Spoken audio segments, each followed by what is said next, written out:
नमस्कार साथियों।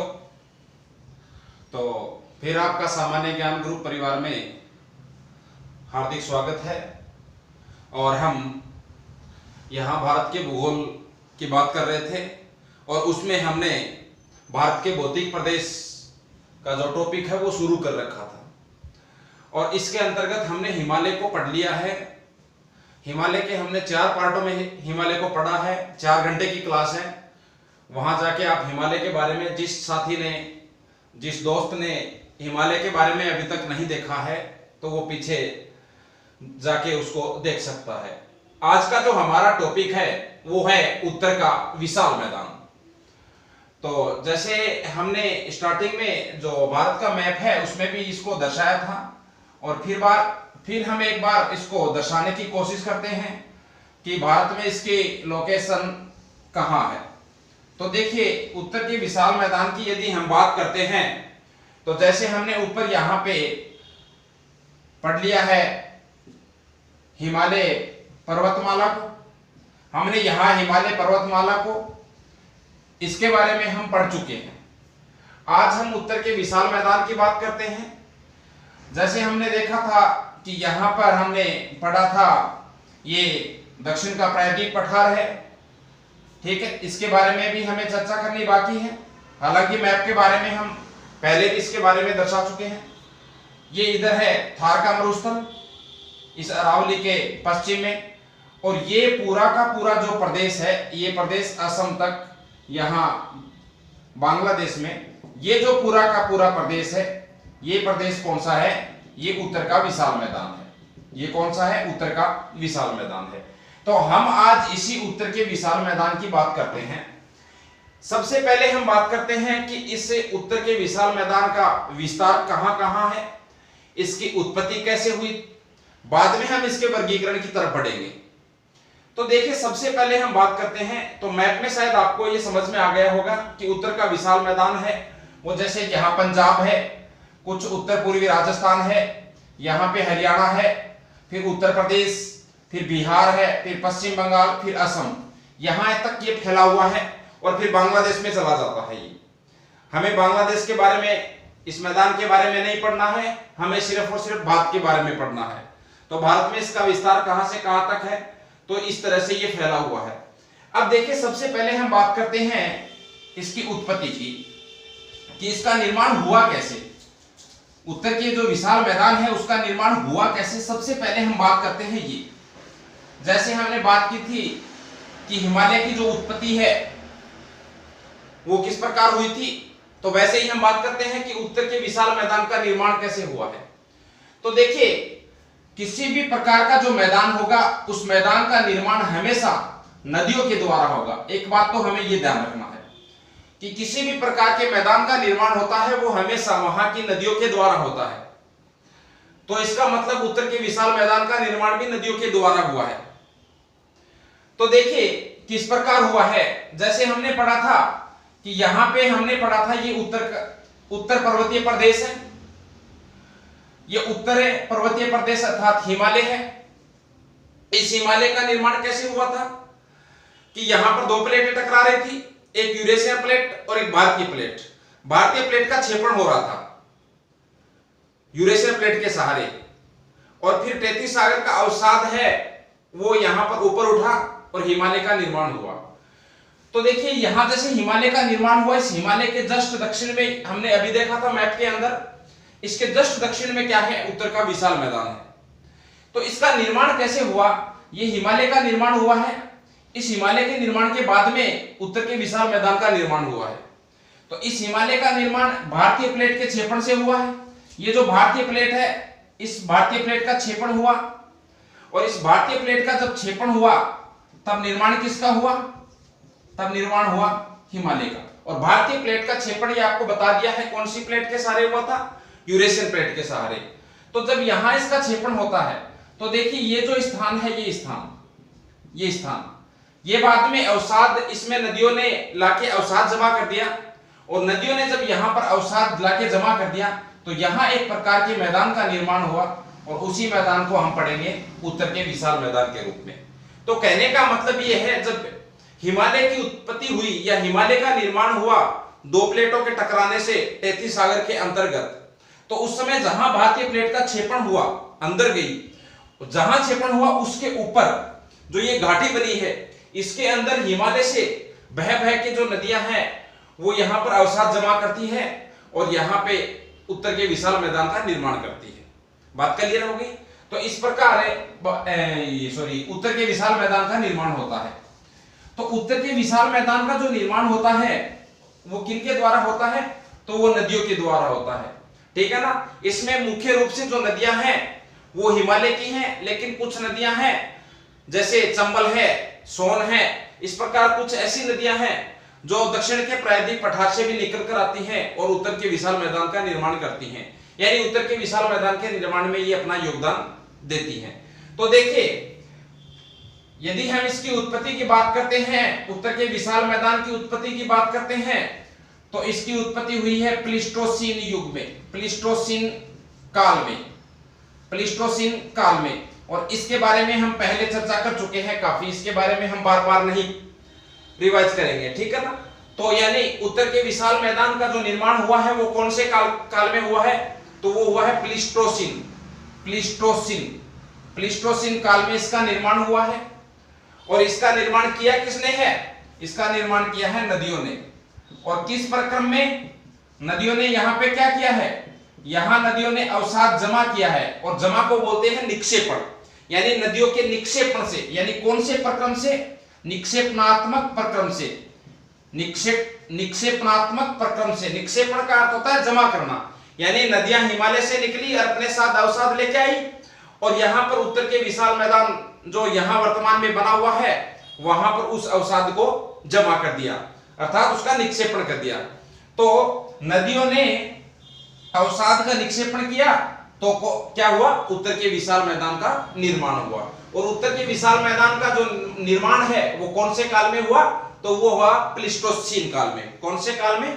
प्लीस्टोसीन काल में। यहां तक बात समझ में आ गई? अब देखिए, यदि हम थोड़े से इसके विस्तार की बात करते हैं, इसका विस्तार यदि हम बात करें तो इसका विस्तार है, वो आपको बताया था कि लगभग 7.5 लाख वर्ग किलोमीटर में है। 7.5 लाख वर्ग किलोमीटर में है। जैसे हमने वहां पे बात की थी कि यदि उत्तर के विशाल मैदान के साथ थार के मरुस्थल को भी मिला दिया जाए, थार के मरुस्थल को हम उत्तर के विशाल मैदान से इसी तरह अलग करते हैं क्योंकि वहां पर बारिश कम होती है, इसलिए वर्तमान में थार के मरुस्थल को हम अलग भौतिक प्रदेश के रूप में पढ़ते हैं। हालांकि पहले इसको एक साथ में ही पढ़ा जाता था। तो वर्तमान में एनसीईआरटी है वो थार के मरुस्थल को अलग भौतिक प्रदेश मानती है, तो हमें भी उसी हिसाब से पढ़ना होगा, ठीक है ना। तो उसको छोड़ दिया जाए। हमने वैसे पढ़ा था यदि थार के मरुस्थल को मिला दिया जाए तो इसका जो क्षेत्रफल होता है वो 11 लाख वर्ग किलोमीटर होता है, लेकिन अकेले उत्तर के विशाल मैदान की यदि हम बात करें तो उसका क्षेत्रफल है 7.5 लाख वर्ग किलोमीटर। बात क्लियर हो गई?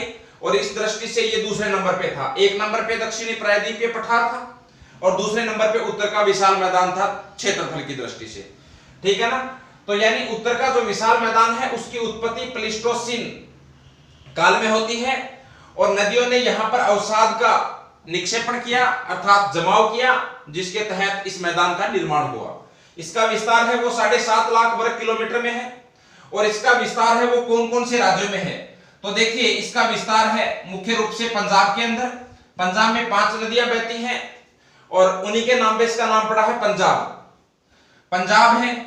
फिर उत्तरी पूर्वी राजस्थान है, हरियाणा है, बाकी हम आगे चर्चा करेंगे तभी तो फिर वापस समझ में आ जाएगा। हरियाणा है, उसके बाद उत्तर प्रदेश है, बिहार है, कुछ भाग इसका पश्चिम बंगाल में है और असम में है। मुख्य रूप से जो उत्तर का विशाल मैदान है वो इन राज्यों के अंदर फैला हुआ है। थोड़ा भाग इसका मध्य प्रदेश में भी मिलता है, उत्तरी मध्य प्रदेश में, थोड़ा भाग इसका छत्तीसगढ़ झारखंड में भी मिलता है।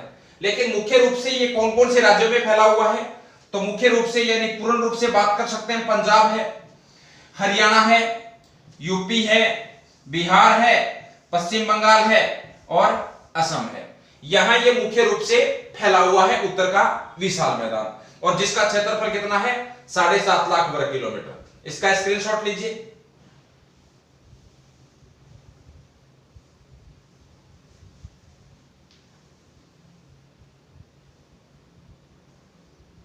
आगे देखिए, तो ये इसका विस्तार हो गया कि उत्तर का विशाल मैदान है वो कहां कहां फैला हुआ है। तो हमारे यदि हम विस्तार की बात कर लेते हैं तो हमारे दिमाग में एक इमेज बन जाती है कि उत्तर का विशाल मैदान है कहां पर। अब देखिए, यदि इसकी लंबाई की बात करें, उत्तर के विशाल मैदान की लंबाई की बात करें तो इसकी लंबाई है लगभग 3200 किलोमीटर। कितनी? 3200 किलोमीटर। ठीक है। यदि हम इसकी चौड़ाई की बात करें, तो चौड़ाई ध्यान रखना, इसकी चौड़ाई पश्चिम में अधिक है। पश्चिम में इसकी चौड़ाई अधिक है और पश्चिम में ये लगभग 400 किलोमीटर चौड़ाई तक रखता है। ठीक है ना, 380-400 किलोमीटर तक। पूर्व में इसकी जो चौड़ाई है वो कम है और वो 150 किलोमीटर के आसपास है, 150 से 180 किलोमीटर तक। यानी कहने का मतलब है कि उत्तर का विशाल मैदान है वो पश्चिम में अधिक चौड़ा है, जबकि जैसे जैसे हम पूर्व की ओर जाएंगे तब इसकी चौड़ाई कम होती जाती है। ये कथन में भी आ सकता है। मैंने हिमालय पढ़ाया था तब भी आपको ये बताया था कि वहां पर भी कथन बन सकता है कि हिमालय है वो पश्चिम से पूर्व की ओर जैसे जैसे जाते हैं तो उसकी चौड़ाई कम होती जाती है। यही हमने हिमालय में पढ़ा था कि हिमालय है वो पश्चिम की ओर अधिक चौड़ा है जबकि पूर्व की ओर कम चौड़ा है। इसका कारण भी आपको बताया था। उत्तर का विशाल मैदान है ये भी यहां पर इसकी चौड़ाई पश्चिम में अधिक है जबकि पूर्व में इसकी चौड़ाई कम है और इसकी कुल लंबाई है वो 3200 किलोमीटर तक है। बात समझ में आ गई? ठीक है ना। सिंधु नदी का जो मुहाना है वहां से लेकर पढ़ते हैं हम लगभग इसको, और ब्रह्मपुत्र नदी के मुहाने तक पढ़ते हैं हम। ठीक है ना। अभी इसको पढ़ेंगे हम मैप के अंदर। हो तो ये इसकी चौड़ाई होगी।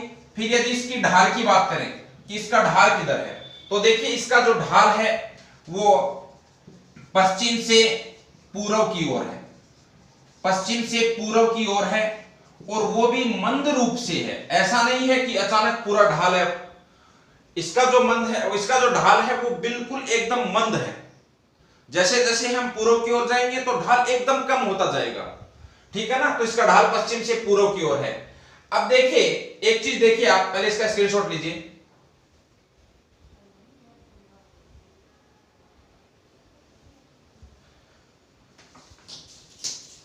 ये लगभग समतल है। ये हमने ये बात की थी कि ये लगभग समतल है, ये पूरा का पूरा उत्तर का विशाल मैदान। इसका ढाल वो एकदम मंद है। लेकिन जब हम उत्तर के विशाल मैदान की बात करते हैं, देखिए थोड़ा सा आपको दर्शा देते हैं। मान लीजिए हमने सिंधु नदी पढ़ी थी, ये हमने सिंधु नदी पढ़ी थी, यहाँ पे सिंधु नदी। तो सिंधु नदी है ये जब भारत में बहती है पीओके के अंदर से, तो वहां ये पहाड़ी क्षेत्र से बहती है। तो इसलिए सिंधु नदी भारत में किसी प्रकार के मैदान का निर्माण नहीं करती है। एक बात तो ये क्लियर करना है। ठीक है ना। सिंधु नदी की जो 5 सहायक नदी हैं वो भारत में मैदान का निर्माण करती हैं। हम इसको बोलेंगे सिंधु का मैदान ही। क्यों बोलेंगे? क्योंकि मैदान किसी नदी के नाम पे यदि मैदान का नाम होगा तो मुख्य नदी का नाम होगा, वही उस मैदान का नाम होगा। तो सिंधु नदी यहां मुख्य नदी है। बाकी इसकी जो सहायक नदी है भारत में बहती हैं उनका नाम नहीं लेंगे हम यहां पर मैदान पे। तो सिंधु नदी यहां पाकिस्तान में बहती है तो पाकिस्तान में जाके ये मैदानी भाग में चली जाती है, यहां ये मैदान का निर्माण करती है। तो इस नदी से यदि हम इधर चलते हैं तो यहां एक नदी है जिसका नाम है ब्रह्मपुत्र नदी। ब्रह्मपुत्र नदी भी जैसे भारत में अरुणाचल प्रदेश में प्रवेश करती है तो अरुणाचल प्रदेश के अंदर ये पहाड़ी इलाके में बहती है, इसलिए अरुणाचल प्रदेश में ये किसी प्रकार के मैदान का निर्माण नहीं करती। लेकिन जब अरुणाचल प्रदेश से ये असम के अंदर जाती है तो असम के अंदर ये मैदान का निर्माण करती है। ये इसका अंतिम बिंदु मान लीजिए इधर। इसके बीच ये इधर नदी कौन सी है? ब्रह्मपुत्र नदी है। ये है ब्रह्मपुत्र नदी, ब्रह्मपुत्र नदी। तो इधर ब्रह्मपुत्र नदी, उधर सिंधु नदी। इसके बीच का जो भारत का मैदानी भाग है वो है उत्तर का विशाल मैदान। ठीक है। जैसे हमने पंजाब की सीमा से शुरू किया, पंजाब की सीमा से हम जाएंगे असम तक, यहां ये फैला हुआ है उत्तर का विशाल मैदान। ये लगभग समतल है। इसका ढाल पश्चिम से पूर्व की ओर है लेकिन मंद रूप से है। यहां पे देखिए, यहां पे एक उच्च भूमि है जो अंबाला से लेकर सहारनपुर तक है। कहां से लेकर? अंबाला, ये अंबाला है मान लीजिए, और ये बिंदु है सहारनपुर। सहारनपुर, अंबाला से लेकर सहारनपुर, ये पूरा का पूरा जो मैदान है, इस मैदान की तुलना में ये भाग थोड़ा ऊपर उठा हुआ है, लगभग 300 मीटर ऊपर उठा हुआ है ये। बाकी ये जितना भी है, यदि औसतन हम इसकी ऊंचाई की बात करें तो औसत उत्तर के विशाल मैदान की औसत ऊंचाई है समुद्र तल से वो 200 मीटर है। कितनी है? 200 मीटर। लेकिन जो अंबाला और सहारनपुर के बीच की जो उच्च भूमि है वो इस पूरे के पूरे विशाल मैदान की तुलना में थोड़ा ऊपर उठा हुआ है, और इसकी ऊंचाई लगभग 290 मीटर मानते हैं, मान लीजिए 300 मीटर है लगभग, तो इसकी तुलना में ऊंचा है। तो ये जो अंबाला से सहारनपुर, अंबाला पंजाब में पड़ता है, कल रफाल यहीं आके उतरे थे, ठीक है ना। सहारनपुर यूपी के अंदर पड़ता है। तो अंबाला से सहारनपुर के बीच की जो उच्च भूमि है, ये इस पूरे उत्तर के विशाल मैदान में जल विभाजक का कार्य करती है। जल विभाजक का कार्य करती है। जल विभाजक का मतलब आपको समझा दिया है। जल विभाजन, जल का विभाजन करना, जल को दो भागों में बांटना। अब यहां ये उच्च भूमि है, इसके पूर्व की ओर जितनी भी नदी बहेंगी वो सारी की सारी जाएंगी बंगाल की खाड़ी के अंदर, जबकि इसके पश्चिम में जितनी भी नदी बहेंगी वो जाएंगी अरब सागर के अंदर। इसलिए ये जो अंबाला से सहारनपुर के बीच की उच्च भूमि है वो उत्तर के विशाल मैदान में जल विभाजक का कार्य करती है। बात क्लियर हो गई? यानी उत्तर का जो विशाल मैदान है सिंधु नदी के मुहाने से ब्रह्मपुत्र नदी तक, अर्थात भारत में बात करें तो पंजाब से लेकर असम तक फैला हुआ है, ये लगभग समतल है। और इसकी जो औसत ऊंचाई है, इसकी जो औसत ऊंचाई है वो औसत ऊंचाई कितनी है? औसत ऊंचाई, हमेशा ऊंचाई, किसी भी स्थल भाग की ऊंचाई आपको बताई थी स्टार्टिंग में ही, हम किससे लेते हैं? समुद्र तल से। तो समुद्र तल से इसकी औसत ऊंचाई है वो 200 मीटर है। लेकिन ये जो अंबाला से सहारनपुर के बीच की उच्च भूमि है, इसकी जो औसत ऊंचाई है वो लगभग 300 मीटर है, और ये अन्य की तुलना में ऊपर उठा हुआ भाग है। इसके कारण इसके पूर्व की नदियां जाके गिरती हैं बंगाल की खाड़ी में, इसके पश्चिम की जितनी भी नदियां हैं वो जाके गिरती हैं अरब सागर में। इसलिए ये जल विभाजक का कार्य करती है। जैसे हम राजस्थान में बात करते हैं कि राजस्थान के अंदर अरावली है, वो राजस्थान में जल विभाजक का कार्य करती है। अरावली के पश्चिम में जितनी भी नदियां हैं वो जाके कहां गिरती हैं? अरब सागर में, और इसके पूर्व की जो नदियां हैं वो गिरती हैं बंगाल की खाड़ी में। सेम ऐसा का ऐसा सिस्टम यहां पे है। ठीक है, बात समझ में आ गई होगी। तो इसको ध्यान रखना है कि उत्तर के विशाल मैदान में जल विभाजक का कार्य करने वाली जो उच्च भूमि है वो अंबाला से लेकर सहारनपुर के बीच में है। इसका स्क्रीनशॉट लीजिए।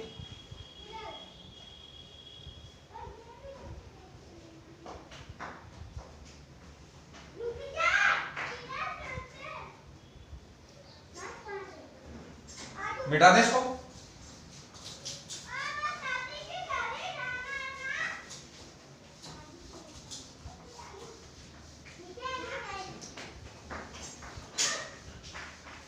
तो उत्तर का विशाल मैदान है, ये कहां फैला हुआ है इसके बारे में शायद आप समझ गए होंगे।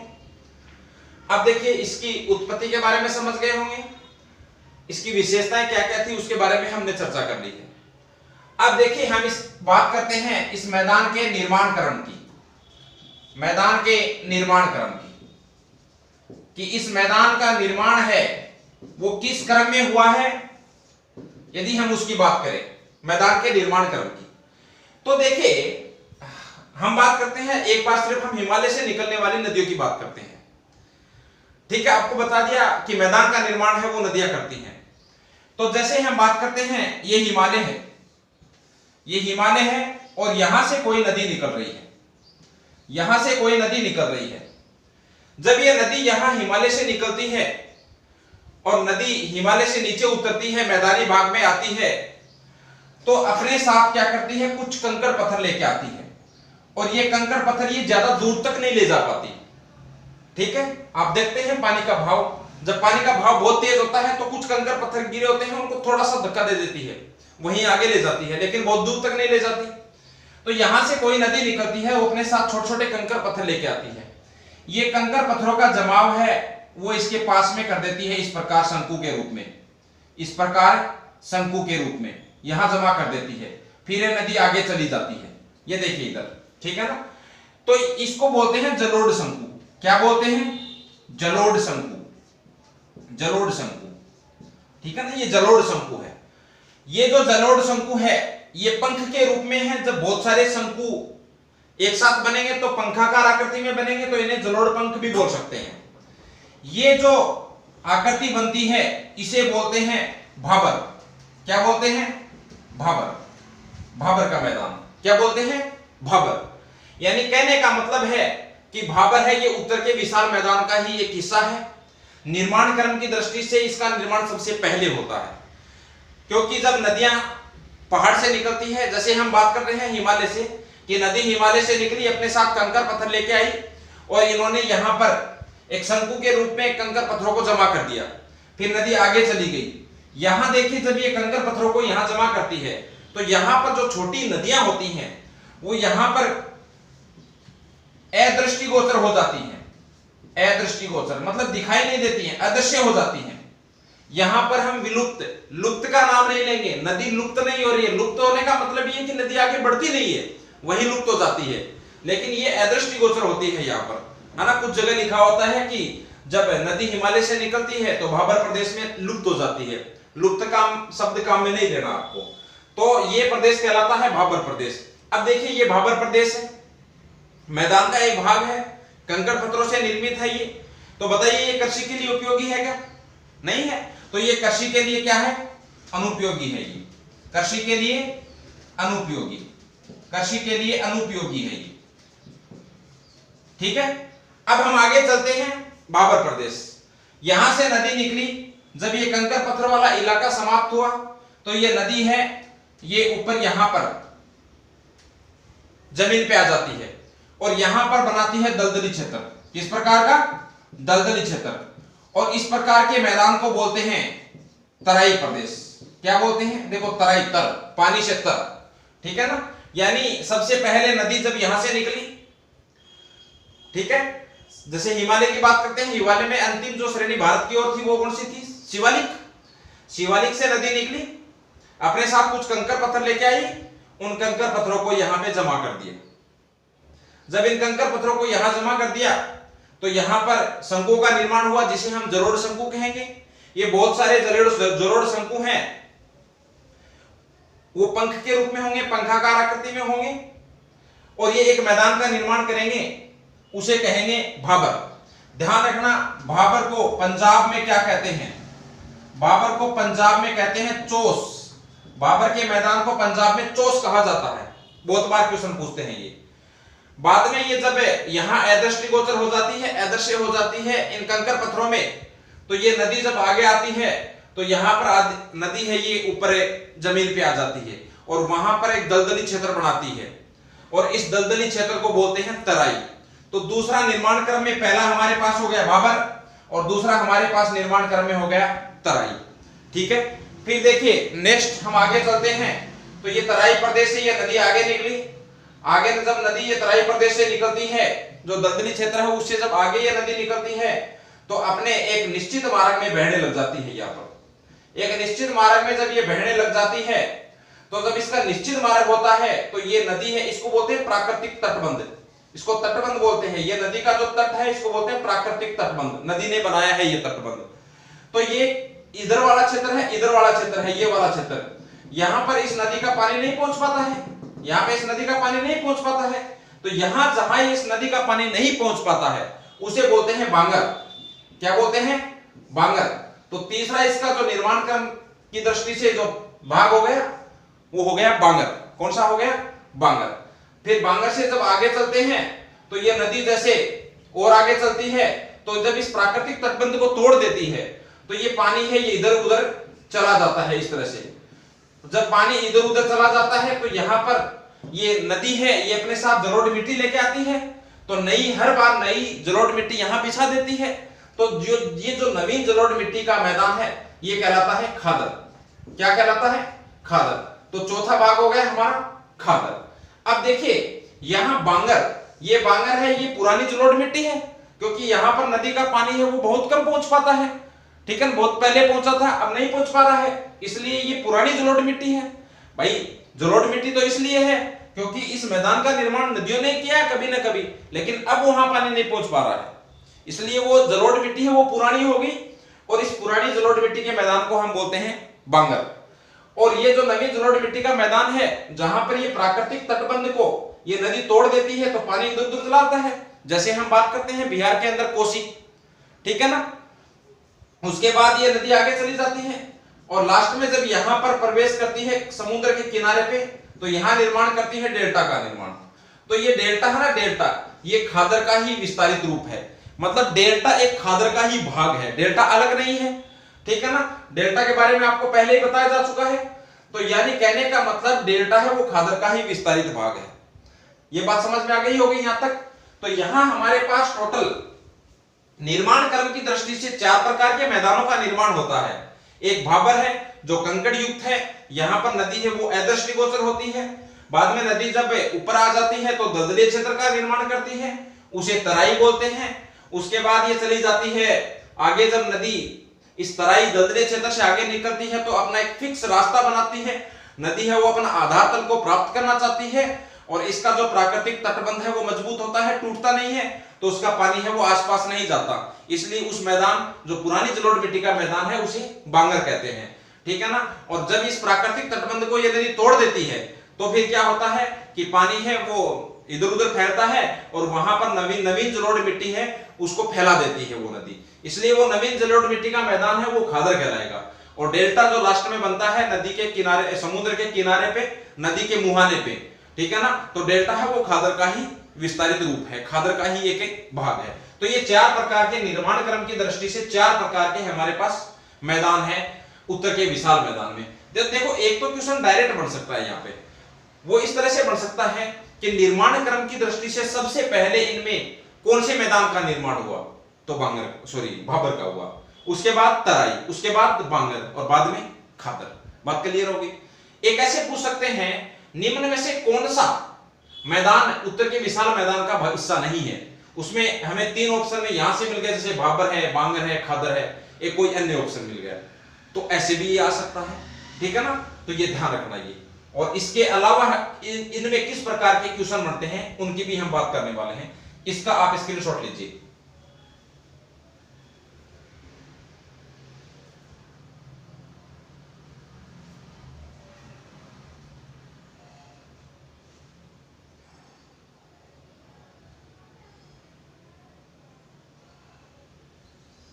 मिटा दे इसको। अब देखिए हम थोड़ी सी एक एक की बात करते हैं वापस इनकी, ताकि आपके अच्छे से क्लियर हो जाए। और इनसे बनने वाले जो क्वेश्चन हैं उनकी भी हम साथ साथ में बात करेंगे। देखिए सबसे पहले हमने किसको देखा, भाबर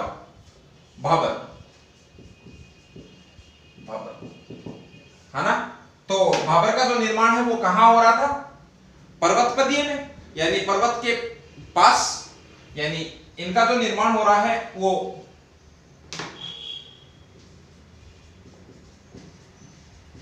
पर्वतपदीय क्षेत्र में। इसका मतलब समझते हैं ना, पर्वतपदीय क्षेत्र में। जैसे शिवालिका है उसके जस्ट दक्षिण में, उसके पैरों में निर्माण हो रहा है किसका, भाबर का। तो यानी भाबर का जो निर्माण है वो नदियों के द्वारा पर्वतपदीय क्षेत्र में किया जाएगा। बात करिए यहां तक, ठीक है ना। और ये जो शिवालिका है, शिवालिका क्या है, शिवालिका जो हिमालय है जिसकी हमने बात की थी, यानी हिमालय है उसका सबसे नवीनतम हिमालय कौन सा है, शिवालिका हिमालय। तो इस शिवालिका हिमालय के जस्ट दक्षिण में इसके समानांतर एक मैदान का निर्माण हो रहा है जिसका नाम है भाबर। और ये किस प्रकार का है, ये कंकड़ युक्त है, कंकड़ पत्थर युक्त है ये। और ये कंकड़ पत्थर युक्त है तो इसलिए क्या होगा, ये कृषि के लिए क्या होगा, ये अनुपयोगी होगा। कृषि के लिए क्या होगा, अनुपयोगी होगा। हम यहाँ पे कृषि नहीं कर पाएंगे, कंकड़ पत्थरों में कृषि कर लेंगे क्या, नहीं कर पाएंगे, ठीक है। तो ये कंकड़ पत्थर से युक्त है, शिवालिक हिमालय के जस्ट दक्षिण में, उसके पैरों में, ठीक है ना। और कंकड़ पत्थर युक्त होने के कारण ये कृषि के लिए क्या है, अनुपयोगी है, ठीक है। तो ये भाबर है। यहां पे हमने क्या देखा था कि नदियां क्या हो जाती हैं, नदियां यहां पर अदृष्टिगोचर हो जाती हैं, मतलब दिखाई नहीं देती हैं इन पत्थरों में। आप नॉर्मल सी बात है, आप घर के अंदर कंकड़ पत्थर बिछाते हैं, उनमें यदि पानी डालेंगे तो आपको पानी ऊपर थोड़ी दिखेगा, पानी पत्थरों के अंदर से, क्योंकि पत्थर है वो मिट्टी की तुलना में ज्यादा पारगम्य होते हैं, तो पानी अंदर चला जाता है, इसलिए ये नदियों के लिए क्या है, अदृष्टिगोचर। कौन सा, भाबर। यहां तक बात समझ में आ गई। एक देखिए भाबर को मैंने बताया था कि भाबर के मैदान को पंजाब में क्या कहते हैं, तो भाबर के मैदान को पंजाब में कहते हैं चोस। ये बहुत इंपॉर्टेंट है, चोस क्या है, ठीक है ना। तो भाबर के मैदान को पंजाब में कहा जाता है चोस, ठीक है ना। तो यानी भाबर है वो पर्वतपदीय क्षेत्र है, नदियों के द्वारा जब नदी शिवालिक हिमालय से निकलती है तो उसके जस्ट दक्षिण में 8 से 16 किलोमीटर, 8 से 16 किलोमीटर इसकी चौड़ाई है। और ये भाबर जो प्रदेश है वो फैला कहां से कहां तक है, तो ये सिंधु नदी से लेकर तीस्ता नदी तक, कहां तक, सिंधु नदी से लेकर तीस्ता नदी तक है भाबर प्रदेश फैला हुआ है, ठीक है ना, मुख्य रूप से। तो भाबर प्रदेश है वो हिमालय के या शिवालिका के पर्वतपदीय क्षेत्र में नदियों के द्वारा कंकड़ पत्थर से युक्त है, जो कृषि के लिए अनुपयोगी है। यहाँ पे नदियां हैं वो अदृश्य हो जाती हैं। पंजाब में इसे चोस कहा जाता है और इसकी जो चौड़ाई है वो कितनी है, 8 से 16 किलोमीटर, ठीक है ना। और जस्ट शिवालिका के दक्षिण में इसके समानांतर है सिंधु नदी से लेकर तीस्ता नदी तक। क्लियर, इसका स्क्रीनशॉट लीजिए।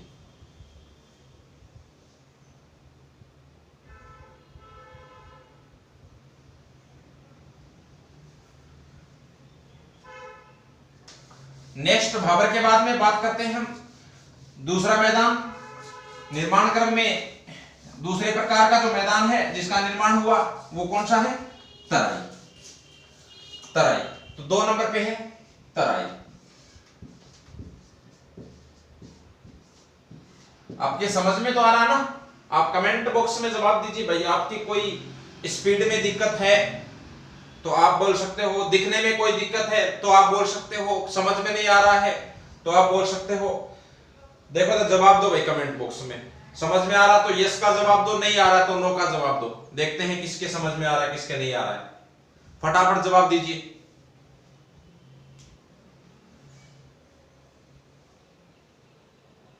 तो नेक्स्ट यदि हम बात करते हैं दूसरा कौन सा है, तराई। तो तराई की जैसे हमने बात की थी कि भाबर जो प्रदेश है जहां पर नदियां अदृष्टिगोचर अदृश्य हो गई थी, वो नदियां पुनः मैदान के ऊपर आ जाती हैं, मैदान के ऊपर आ जाती हैं और मैदान को किस प्रकार का बना देती हैं, दलदलीय बना देती हैं, दलदलीय बना देती हैं।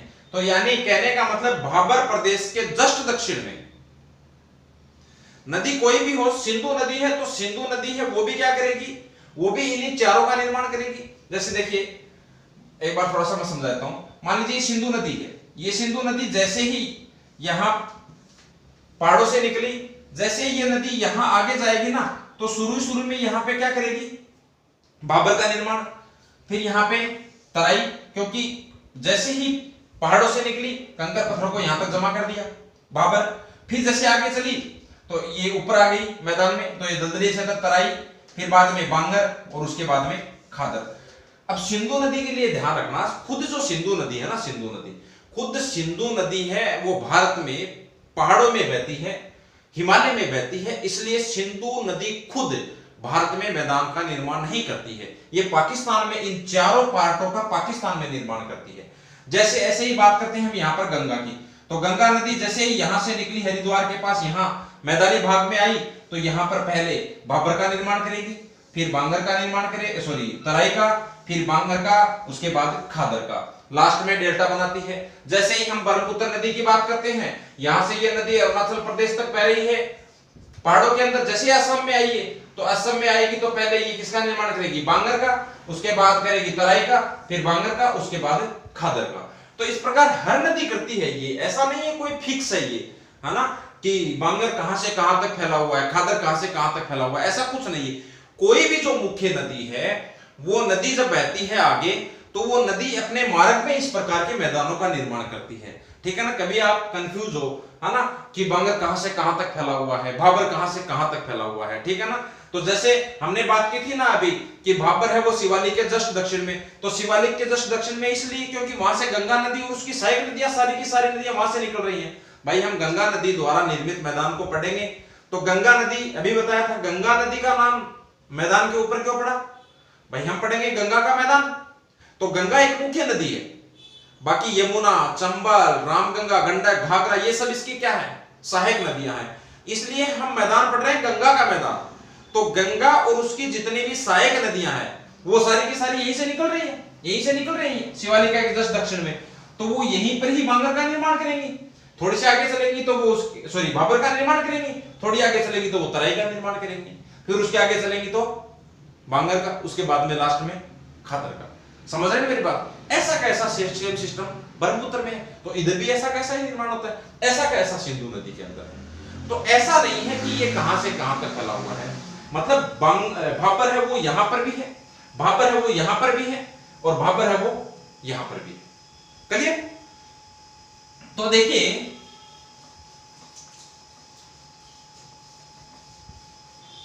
हम बात कर रहे थे तराई की। तो तराई यहां पर भाबर प्रदेश से नदी निकली, जब मैदानी भाग में आई तो ऊपर आ गई और वहां दलदलीय मैदान का निर्माण कर लिया, और ऐसे इस प्रकार के मैदान को हम कहेंगे तराई। इस तराई की यदि हम बात करें तो ये लगभग 15 से 30 किलोमीटर इसकी चौड़ाई है, जस्ट भाबर के दक्षिण में। ठीक है ना? तो ये इसकी चौड़ाई है लगभग तराई। बात समझ में आ गई? अब देखिए ये बताइए, दलदलीय क्षेत्र है तो कृषि के लिए उपयोगी होगा कि अनुपयोगी होगा? ये कृषि के लिए सामान्यतः ये कृषि के लिए अनुपयोगी है, अनुपयोगी है प्रारंभिक स्थिति में। लेकिन वर्तमान में हमने क्या कर लिया, हमने इस दलदलीय भाग को सुखा लिया और इसे हमने बना लिया कृषि योग्य। कृषि योग्य हमने कृत्रिम रूप से क्या किया है, हमने यहां पर कृत्रिम रूप से इस दलदलीय भाग को, तराई वाले भाग को हमने सुखा लिया है, और सुखाकर हमने क्या किया है, यहां पर कृषि योग्य भूमि बना ली है इस तराई। तो यानी कहने का मतलब है, यदि पूछ लिया जाए कि वर्तमान में जो तराई प्रदेश है, तराई क्षेत्र है, वहां पर कृषि की जाती है क्या नहीं की जाती है? बिल्कुल की जाती है वहां पर कृषि। ठीक है ना? क्यों? क्योंकि हमने इसको सुखा लिया है। ठीक है ना? तो ये है तराई प्रदेश, है ना? तो इसका स्क्रीनशॉट लीजिए।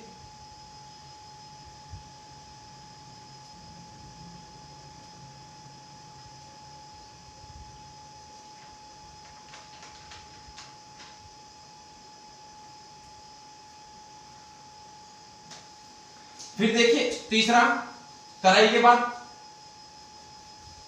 बाद नेक्स्ट जो तीसरा है वो कौन सा था हमारा? बांगर की हमने बात की थी कि बांगर है वो पुरानी जलोढ़ मिट्टी से निर्मित मैदान है।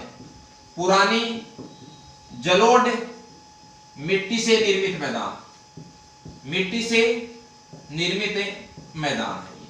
कहने का मतलब यह है कि वर्तमान में यहां पर बाढ़ का पानी नहीं पहुंच पाता है, वर्तमान में यहां बाढ़ का पानी नहीं पहुंच पाता है। ठीक है ना? इसलिए क्या है, ये कृषि के लिए इतनी उपयोगी नहीं है ये। क्यों? क्योंकि मिट्टी किस प्रकार की है? पुरानी जलोढ़ मिट्टी है ना? तो पुरानी जलोढ़ मिट्टी है, इसलिए वर्तमान में इतनी कृषि के लिए उपयोगी ये है नहीं ये। ठीक है ना? तो आपको बताया था कि बांगर का निर्माण कैसे हुआ, कि जब नदी यहां से बहती है और अपने आधार तल को प्राप्त कर लेती है, तो ये प्राकृतिक तटबंध को, ये जो नदी का पानी है वो ये इसको तोड़ नहीं पाता, तो इधर इसका पानी नहीं पहुंच पाता है, इसलिए ये जो है तो मैदानी इलाका, इसलिए वो यहाँ पे पानी नहीं पहुंच पाता है, तो ये जो जलोढ़ मिट्टी है वो पुरानी रह जाती है। ठीक है ना? इसलिए इस प्रकार के मैदान का निर्माण हुआ है, उसे कहते हैं बांगर। ठीक है ना? एक चीज देखिए, एक शब्द आता है जिसका नाम है रेह, और इसे ही कहते हैं रेह या फिर कलर। ये रेह या कलर है क्या? ये रेह या कलर क्या है? ये बांगर प्रदेश के अंदर या फिर जो बांगर का मैदान है उसके अंदर ही एक प्रकार से मिट्टी का निर्माण हुआ है।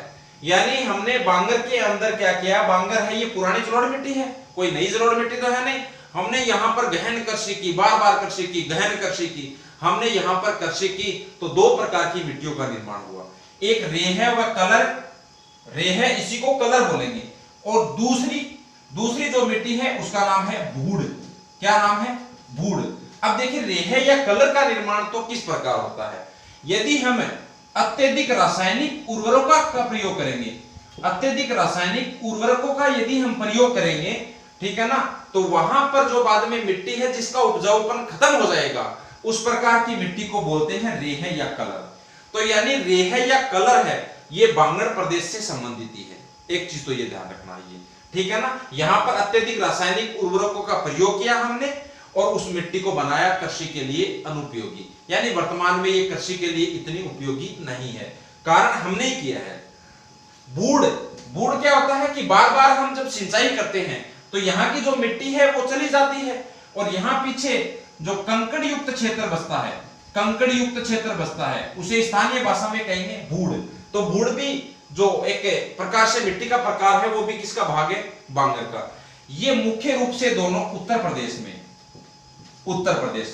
ठीक है ना, बांगर का निर्माण मुख्य रूप से उत्तर प्रदेश में ही है, ठीक है ना, जैसे हमने अभी पढ़ा था। तो यानी बांगर पुरानी जलोढ़ मिट्टी से निर्मित मैदान है जहां बाढ़ का पानी नहीं पहुंच पाता है, और यहां पर हमने जो गहन कृषि की उसका परिणाम यह हुआ कि दो प्रकार की मिट्टियों का निर्माण हुआ, एक रेह या कलर। रेह या कलर क्या है, यानी हमने अत्यधिक रसायनों का प्रयोग किया, अत्यधिक रासायनिक उर्वरकों का प्रयोग किया, जिसके परिणाम स्वरूप से जो मिट्टी बनी उसका नाम है रेह या कलर, उत्तर प्रदेश में मुख्य रूप से। बूढ़ यानी यहां हमने बार बार सिंचाई की तो जो मिट्टी है वो तो चली गई, और यहां पर जो कंकड़ युक्त जमीन बची उसे कहेंगे बूढ़। तो रेह या कलर और बूढ़ ये दोनों बांगर का ही हिस्सा है, ठीक है। तो इसका स्क्रीनशॉट लीजिए।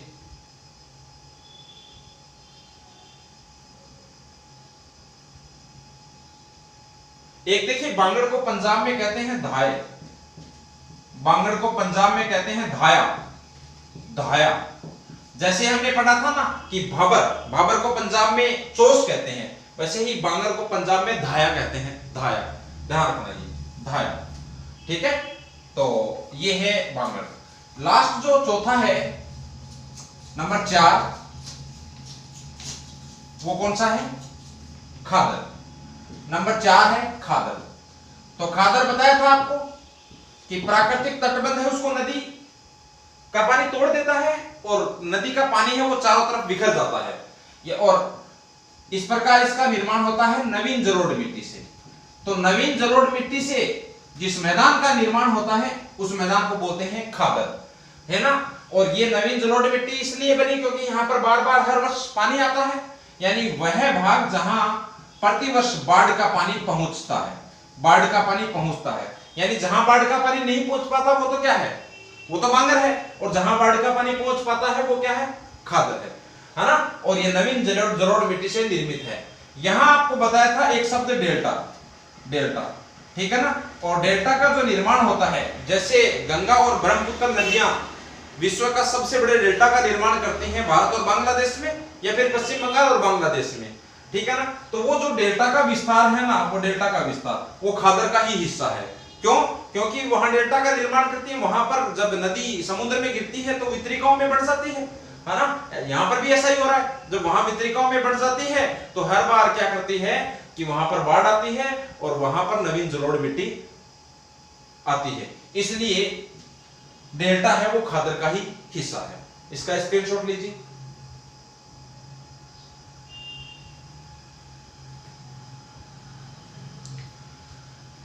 चलिए नेक्स्ट थोड़ा सा इसके आगे और है, इसका प्रादेशिक विभाजन है ना, आरएल सिंह का, रामलोचन सिंह का।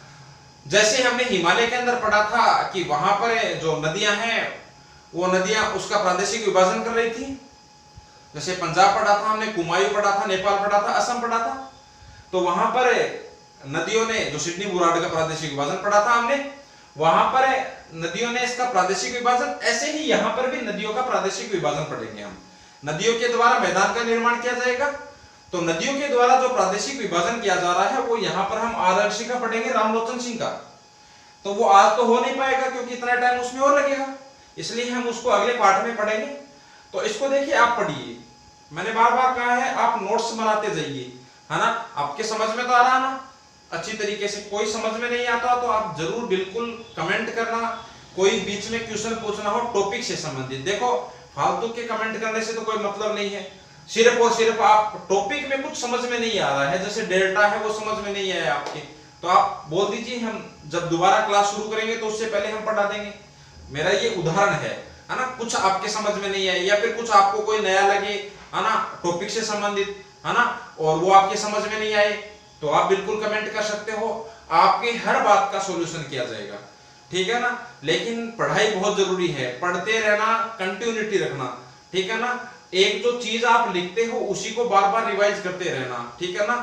शब्द शक्ति है ना, शब्द शक्ति, उसमें बहुत पावर होता है ना, तो उसको आप पढ़ते रहना, है ना, यदि आपको लक्ष्य की प्राप्ति करनी है तो। और हमें कंटिन्यू रखेंगे, आपको बीच में नहीं छोड़ेंगे कहीं पर भी। ऐसा नहीं है कि जैसे हमने शुरू से ही किया है तो क्लास है वो कंटिन्यू चल रही है, जहां हमने पिछली क्लास छोड़ी उसके जस्ट आगे से चल रहा है। ऐसा नहीं कि बीच बीच से उठाया कहीं से भी, है ना, इच्छा के अनुसार पढ़ा दिया, ऐसा कुछ नहीं है, क्योंकि हमारा यहाँ पर कोई कोचिंग का प्रचार प्रसार करना नहीं है, ठीक है ना। यदि कोचिंग का प्रचार प्रसार करना होता तो हम बीच बीच से जो अच्छे टॉपिक होते ना लुभाने वाले उनको पढ़ा देते, हम कंटिन्यू इसीलिए कर रहे हैं, ठीक है ना। तो इसको अच्छे से पढ़ते रहना आप, और इसका फायदा लेना आप, है ना। फायदा लोगे तभी आपको खुशी है, तभी हमें खुशी है, ठीक है ना। ओके, धन्यवाद।